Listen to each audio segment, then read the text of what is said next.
Another day, another podcast episode. Welcome back, everyone. On this episode, I bring you the SCP Foundation. Well, rather, I handpicked 5 of the most popular entries, plus one entry that I like in general, that one concept, one entity that I love.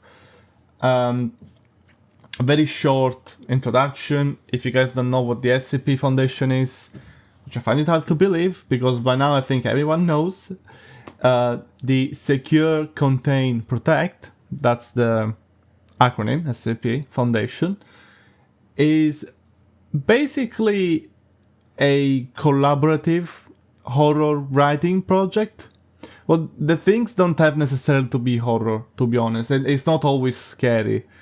But it is basically always paranormal or mysterious and not understood in some degree. And you'll understand once I start reading these reports here, these entries. And it's basically this whole foundation thing. The foundation is not actually real. It's fake. Unless, who knows? Maybe it is real and we don't know that. Who knows? But it's, as far as the thing goes, it's sort of a roleplay, let's say. Sort of a play pretend that there's this secret organization that finds these artifacts or entities, contains them, and in doing so protects humanity. And it's a secret organization, nobody knows where it's situated. And you even have the official website is their wiki, basically. And I even remember, they were so much into this aspect of the secret organization thing that I remember many years ago, when I first discovered this, I was like, 17, 16. I went on the wiki and you had to put passwords to enter, right? But they weren't real passwords. It was just sort of click prompts, enter password. You click and you put the password. It was all pretend, It's very cool. It is very cool. So that's why I wanted to read some for you.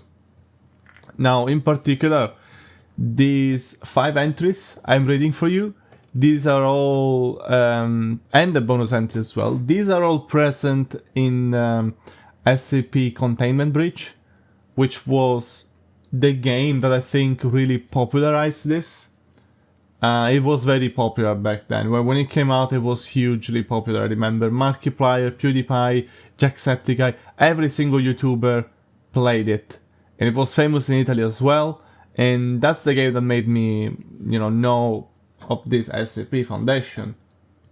I had a look very quickly, and the game itself seems to have released in April, 15th of April 2012. So I take everything back. I said it was 2016 or whatever it was popular. No, I guess it was 2013, 2012.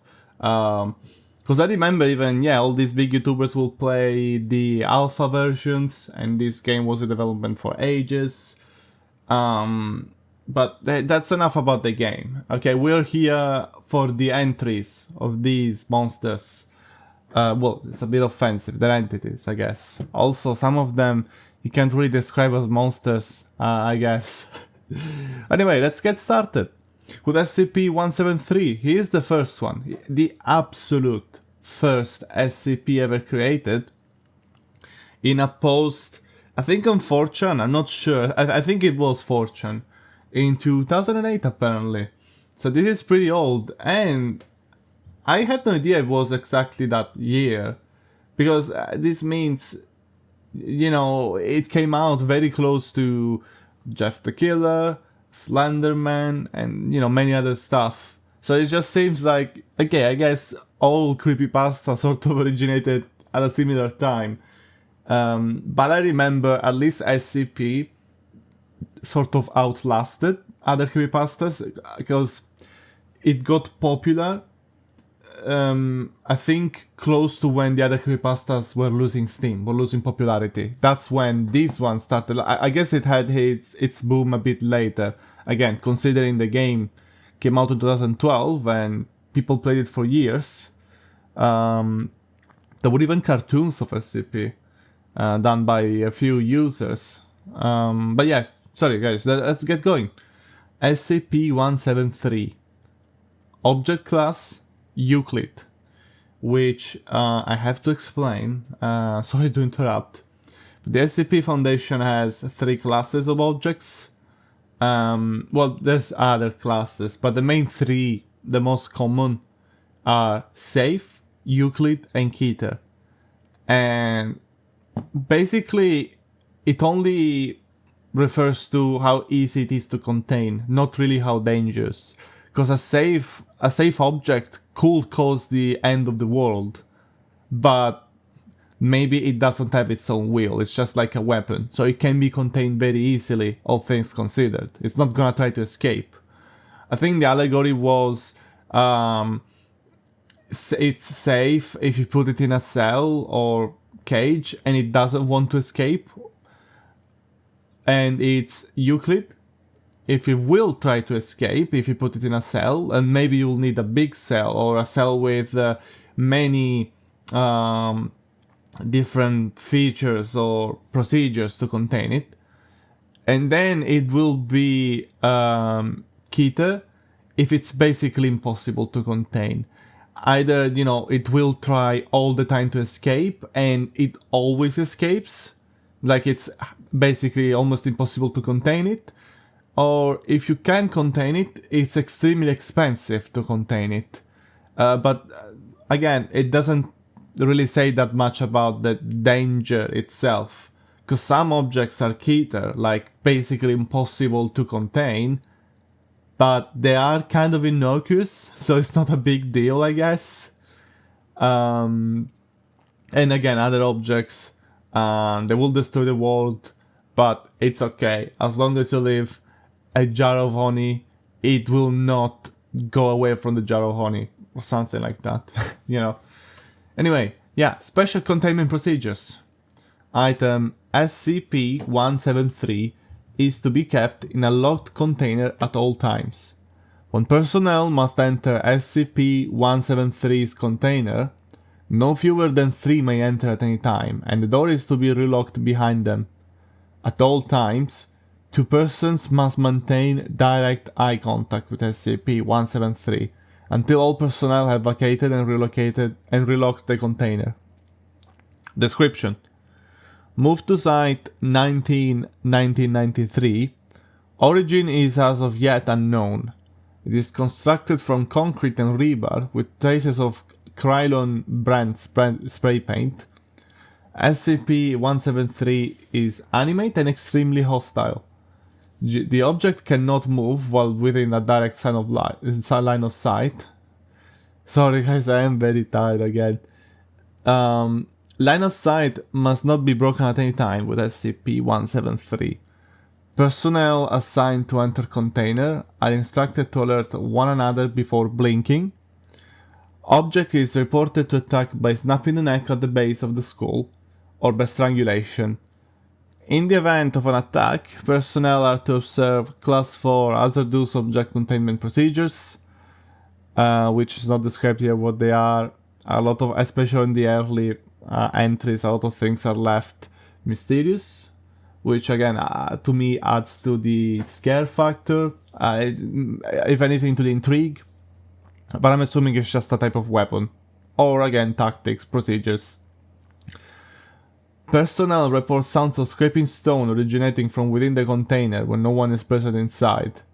This is considered normal, and any change in this behavior should be reported to the acting HMCL supervisor on duty. The reddish-brown substance on the floor is a combination of feces and blood. Origin of these materials is unknown. The enclosure must be cleaned on a bi-weekly basis. So yeah, there you go. It's the original one. And yeah, copypasta, that's what it is. It's a short article, something very short that can be easily copied and pasted anywhere. And that's the way it appeared first on 4chan. That's what made it popular. The picture as well, obviously, which I will put up on screen, unless somehow I cannot find it, but I think I can. There's a remade version of this, but at least to my knowledge, the entry for the remade version is still the same. They only remade the look of it, because the original author of this had the copyright for the picture. And obviously, no one thought it was gonna be such a huge thing, creating this huge SCP project. But it did. And they used that picture for years, apparently. But then, they used it, without a real permit. Again, it was copyrighted. And it was like, okay, it's fine as long as we don't make money out of it.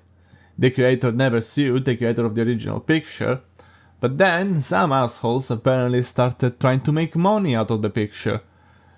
And that was a huge problem, obviously.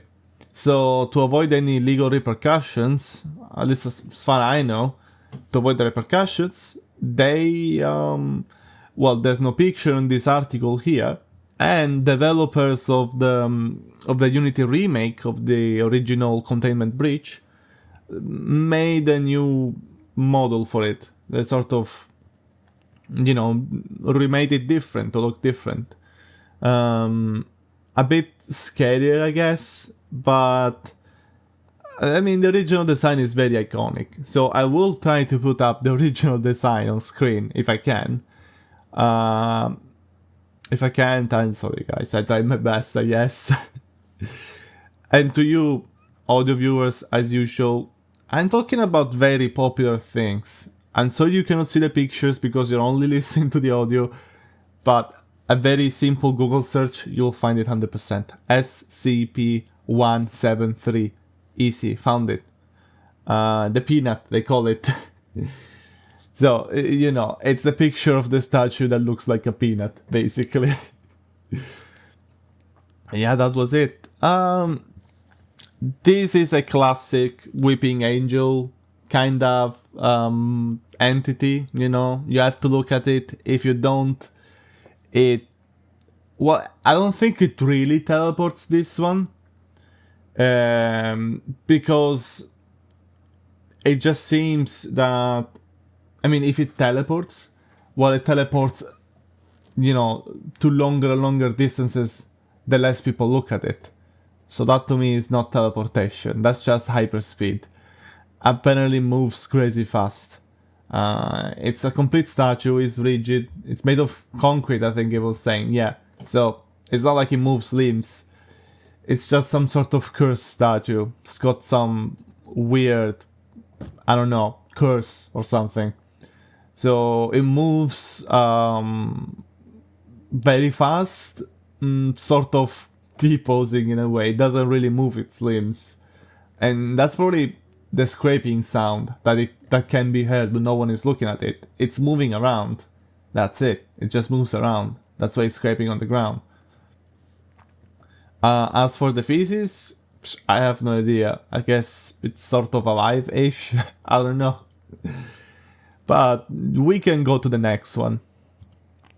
And this one is SCP-96. It's Euclid. So, kind of complicated to contain, but, not the end of the world. It's not crazy hard to contain, I guess. Special containment procedures. SCP-96 is to be contained in its cell, a 5 by 5 by 5 meters airtight steel cube at all times. Weekly checks for any cracks or holes are mandatory. There are absolutely no video surveillance or optical tools of any kind inside SCP-96's cell. Security personnel will use pre-installed pressure sensors and laser detectors to ensure SCP-96 presence inside the cell.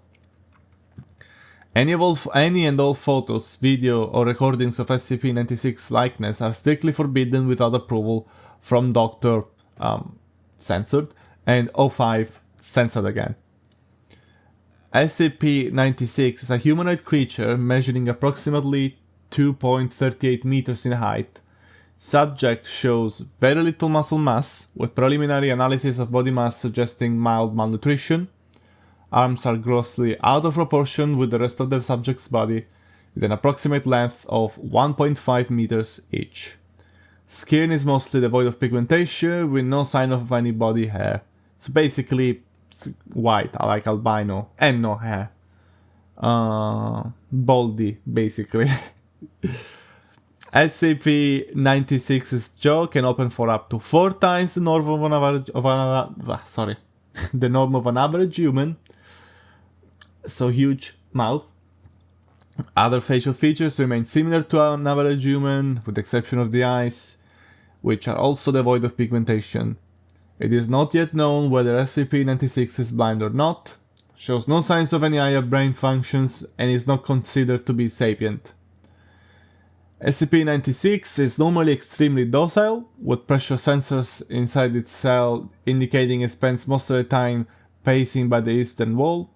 However, when someone views SCP-96's face, whether it be directly, via video recording, or even a photograph, it will enter a stage of considerable emotional distress. SCP-96 will cover its face with its hands and begin screaming, crying, and babbling incoherently. Approximately 1 to 2 minutes after the first viewing, SCP-96 will begin running to the person who viewed its face, who will from this point on be referred as SCP-96-1. Documented speeds have varied from 35 km an hour to redacted km an hour. It is still 3 digits, so I'm kinda assuming we're talking like 900 kilometers an hour or something. And seems to depend on distance from SCP-96-1. At this point, no known material or metal can impede SCP-96's progress.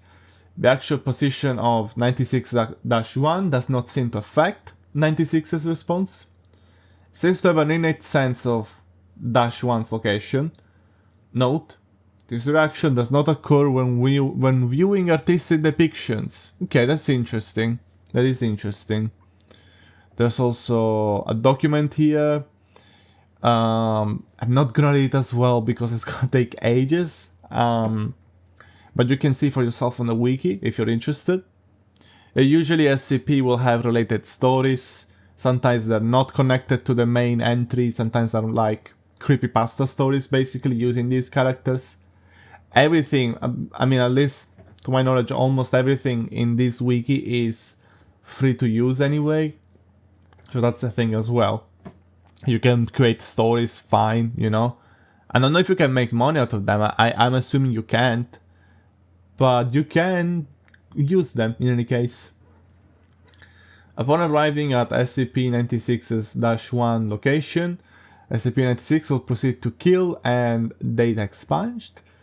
96-1, 100% of cases have left no traces of -1. SCP-96 will then sit down for several minutes before regaining its composure and becoming docile once again. It will then attempt to make its way back to its natural habitat. Data redacted. I'm assuming the place where they find him in the first place. Due to the possibility of a mass chain reaction, including breach of Foundation secrecy and large civilian loss of life, retrieval of subject should be considered alpha priority. Dr. Redacted has also petitioned for immediate termination of SCP-96. Order is awaiting approval. Oh, Bart. Okay, now it is approved. Termination order has been approved. And it needs to be carried out by Dr. Redacted on data redacted. Yeah, a lot of stuff is redacted. Again, it's sort of role-playing as a secret, even government agency, so a lot of things are redacted. And we have an audio log here, which is fairly short, so I will read it for you. Interviewer, Dr. Redacted. Interviewed, Captain Redacted, former commander of the retrieval team Zulu 9A. Retrieval incident 96-1-A. It's a lot of redacted stuff. It always sucks ass to get initial retrieval duty. You have no idea what the damn thing is capable of, besides what jacked up information a field techies can scrape up. And you're lucky if they even tell you the whole story. They told us to bag and tag. Didn't tell us jack shit about not looking at the damn thing. Then the doctor here speaks. Could you describe the mission, please? Yeah, sorry. We had 2 choppers. Well, one with my team on one. Well, one with my team and one on backup with Zulu 9B and Doctor redacted. We spotted the target about 2 clicks north of our patrol path. I'm guessing it wasn't facing our direction, else it would have taken us out then and there. Your report says SCP-96 didn't react to the cold. It was minus redacted degrees. Actually, it was minus redacted, and yes, was butt naked and didn't so much as shiver. Anyway, we landed, approached the target, and Corporal redacted got ready to bag it. Then, when Doctor called, I turned to answer it, and that's what saved me. The target must have turned and my whole squad saw it. That's when SCP entered an agitated emotional state? Yep. Sorry, got the willies for a second. That's alright. Yeah, well, I never saw its face. My squad did, and they paid for it up their ass. Could you describe it a little more, please? Yeah. It started screaming at us and crying. Not animal roaring though. Sounded exactly like a person. Really fucking creepy. We started firing when it picked up Corporal redacted and ripped off his leg. God, he was screaming for our help. Fucking hey, anyway. We were blowing chunks out of the target, round after round, didn't do that jack shit. Almost lost it when it started data expunged him. That's when you ordered the use of a purpose ahead moving AT4 HEDT launcher, an anti-tank gun. Started carrying it ever since SCP. See, here it's redacted. I'm assuming maybe it's SCP-692. If I remember right, that is the huge lizard. I wonder. Got loose. I seen those through ranks, 2 tanks like tissue paper. Did the same thing to the target. There was a significant damage to SCP-96. It didn't even fucking flinch. Kept tearing apart my squad, but with half its torso gone. He draws a large half circle around across his torso. But it was taking damage? If it was, it wasn't showing it. It must have lost all its organs and all its blood, but it didn't acknowledge any of it. Its bone structure wasn't hurt at all, though. It kept tearing my squad apart. So no actual structural damage. How many rounds would you say were fired at SCP-96? At the least? 1,000. Our door gunner kept his GAU-19 on it for at least 20 seconds. 20 fucking seconds. That's 600 .50 caliber rounds pumped into the thing. Might as well been spitting at it.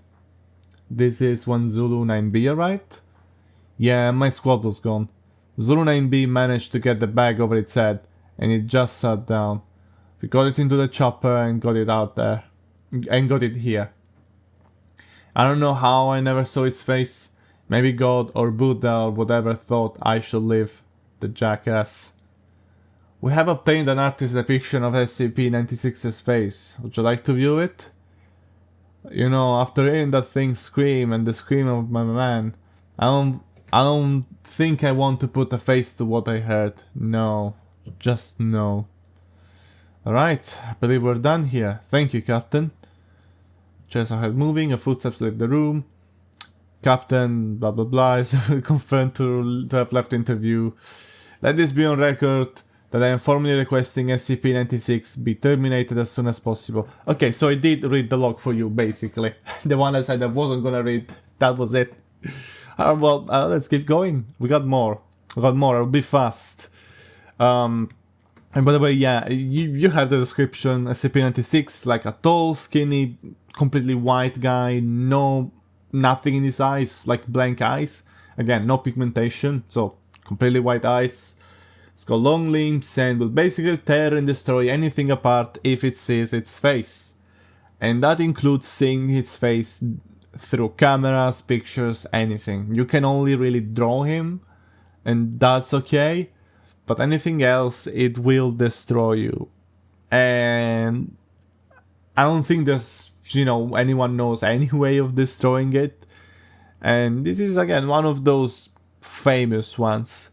Now it's Euclid in this case because, it does say docile, so I think realistically they don't have to fix much of its cell very often. And the cell is made of steel, that's not a crazy, difficult material, although you gotta keep it airtight.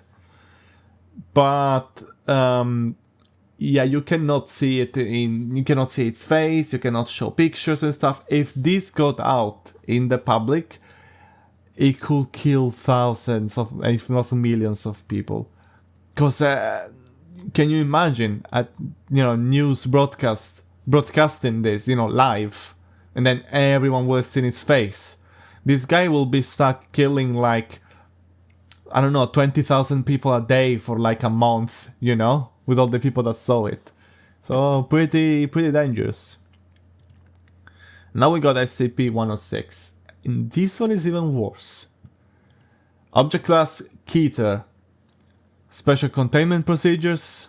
We got multiple revisions, but I will only read the newest one, which is revision 11-8. No physical interaction with SCP-106 is allowed at any time.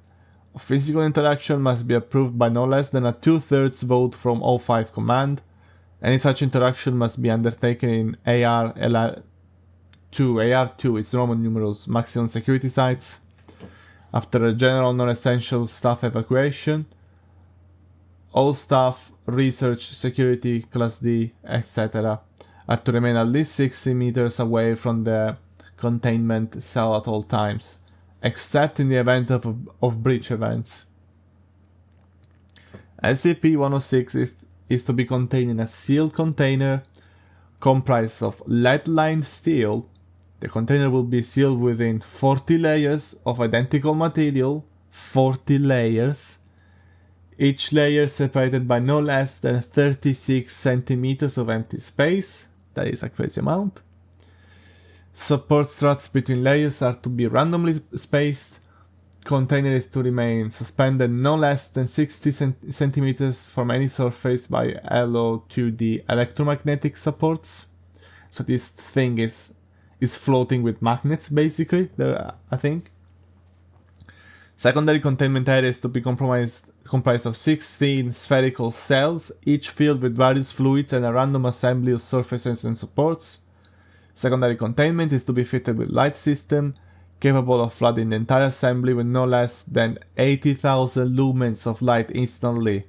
No direct human involvement. That is a crazy amount of light. Both containment areas are to remain under 24-hour surveillance. Any corrosion observed on any containment cell surfaces, staff members or other site locations within 200 meters of SCP-106 are to be reported to site security immediately. Any objects or personnel lost to SCP-106 are to be deemed missing / killed in action. No recovery attempts are to be made under any circumstances. Continuing research and observation has shown that when faced with highly complex random assemblies of structures, SCP-106 can be confused, showing a Mach delay on entry and exit from said structure. SCP-106 has also shown an aversion to direct sudden light. This is not manifested in any form of physical damage, but a rapid exit into the pocket dimension generated on solid surfaces. So these observations, along with those of lead aversion and liquid confusion, have reduced the general escape incidents by 43%. Primary cells have also been effective at recovery incidents requiring recall protocol. It's all barred here. Salvation is ongoing. So yeah, basically this thing, even with all these crazy procedures, it's still escaping. You know, it reduced incidents by 43%, not 100. SCP-106 appears to be an elderly humanoid with a general appearance of advanced decomposition. This appearance may vary, but the rotting quality is observed in all forms. SCP-106 is not exceptionally agile and will remain motionless for days at a time, waiting for prey. 106 is also capable of scaling any vertical surfaces. It can remain suspended upside down indefinitely. When attacking, 106 will attempt to incapacitate prey by damaging major organs, muscle groups or tendons, then pull disabled prey into its pocket dimension. 106 appears to prefer human prey items in the 10 to 25 years of age bracket. 106 causes a corrosion, quote-unquote, effect in all solid matter it touches, engaging a physical breakdown in materials several seconds after contact. This has served as rusting, rotting and cracking of materials, and the creation of a black mucus-like substance, similar to the material coating 106. This effect is particularly detrimental to living tissues and is assumed to be a pre-digestion action. Corrosion continues for 6 hours after contact, after which the effect appears to burn out. 106 is capable of passing through solid matter, leaving behind a large patch of its corrosive mucus, and is able to vanish inside solid matter, entering what is assumed to be a form of pocket dimension. 106 is then able to exit this dimension from any point connected to the initial entry point. For example, entering the inner wall of a room and exiting the outer wall, entering a wall and exiting from the ceiling. It is oh, that's why the spacing. Yeah, that will slow it down a lot. It is unknown if this is the point of origin for SCP-106 or a simple lair created by 106. Limited observation of this pocket dimension has shown it to be comprised mostly of halls and rooms with data expunged entry. This activity can continue for days, with some subjected individuals being released for the express purpose of hunting, recapture, and data expunge. Maybe it's better if we don't know that, I guess. And ooh, yeah, yuck. Terrible picture there. We'll put it on screen. Not now, in a bit. In a bit I will put it on screen. Alright, addendum. SCP review notes. Due to the exceedingly difficult to contain nature of SCP-106, SCP is to be reviewed every 3 months or during a post-breach incident. Physical restraints are impossible, and direct physical damage appears to have no effect on 106. Current SCP, as of, well, there's a date but it's censored, revolves around basic observation and immediate response. Previous, more proactive special containment procedures have been recalled due to the events of breaches. Oh, there's a few breaches here. They're all censored as well. SCP-106, notes on behavior, sorry guys. SCP-106 appears to go through long periods of dormancy, in which it will remain completely motionless for up to 3 months. That's a lot. The cause for this is unknown, however, it has been shown that this appears to be used as a lulling tactic. SCP-106 will emerge from this state in a very agitated state, and will attack and abduct staff and cause gross damage to its containment cell and the site at large.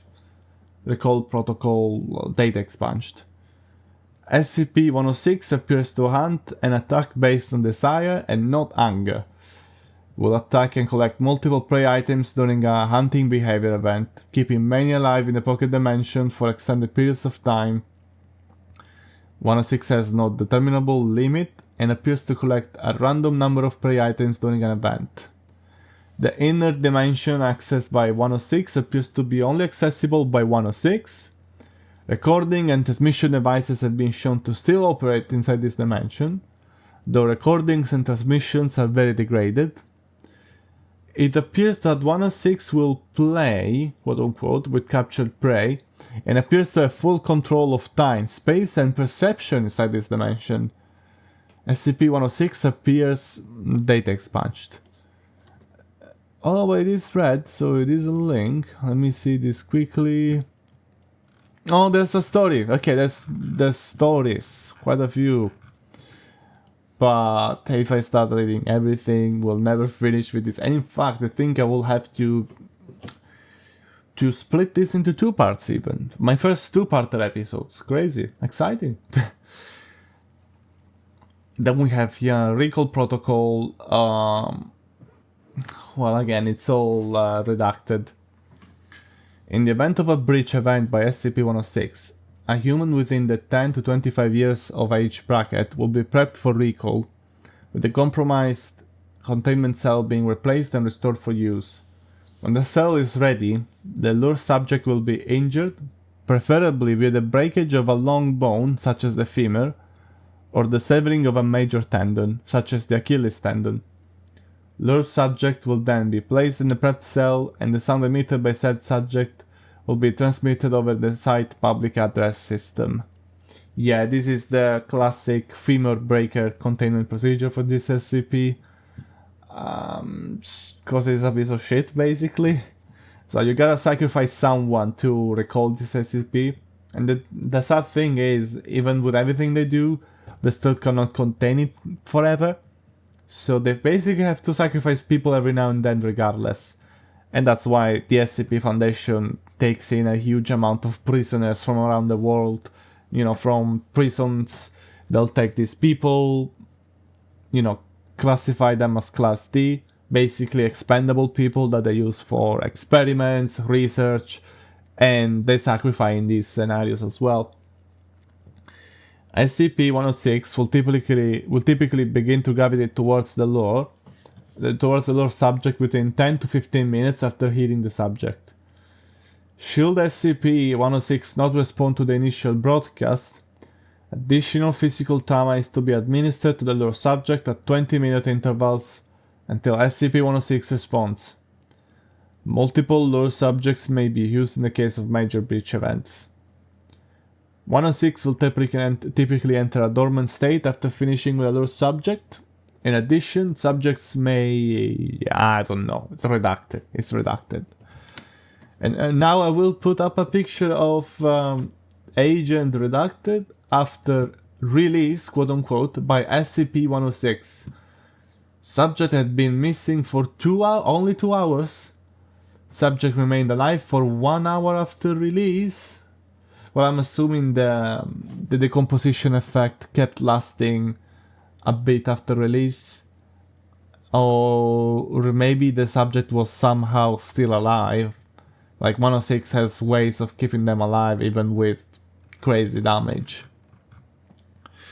But yeah, this is definitely one of the scarier SCPs. Even the design is pretty scary. This has been called by many people the Old Man. The previous one was the Shy Guy, by the way. But yeah, 106 is the Old Man. What I do is I often forget the names of the SCPs, like the numbers. So I just go by their nicknames. And yeah, this is the Old Man. It's, like I said, one of the scarier ones. It's basically impossible to contain. It will corrode everything. And I think to me that's the scary part as well. Not only could kill you there and there, you know, with just corroding you, killing you. I mean, I'm assuming it will be a crazy painful way to die. I'm assuming it's like melting. But slower probably even. But this guy can also just keep you alive for probably days even, right? Probably keep you alive for days inside his containment, you know, inside his what's the term? Pocket dimension, yes. Probably be there for a while. Now in the game you can escape the pocket dimension, but I think you still get damage every second you're in there. So you gotta escape very fast, and you can die while escaping, obviously. This is basically, I think, in every SCP game where there's containment breaches, because this is just one of the most popular, one of the most famous, and it's you know, it does a great enemy basically. And I guess there's not that much else to say. These files are kept, I mean, they're kept fairly brief. We don't have like huge stories and stuff. There are links, but like I said, it will take ages. Maybe I can do one episode centered around the specific SCP. Can talk about every media regarding it. I don't know, there's a possibility for the future. But for now, I will say I'm ending part 1 here. So then on part 2 I can read the next 3 entries. Because I'm at the 40 minutes mark and it's gonna be another very long video otherwise. I didn't like how long the Jeff the Killer video I did the other day was. So I want to keep them under the hour, or at least, you know, under 1 hour 5 or something. So yeah, right now that's it, but I will come back next week with part 2. I hope you enjoyed this, I hope you liked it. Give me a like, you know, if you did. Subscribe to the channel, especially important because, I mean, you've seen part 1. If you want to see part 2, you gotta subscribe to the channel, guys. Or the Spotify, if you're listening to this on Spotify, you know. Yeah, put a like if you liked it, subscribe if you want to see part 2, and tell all your friends. Tell your friends I am reading SCP. And, you know, like nobody ever done this. Well, I'll see you in the next video.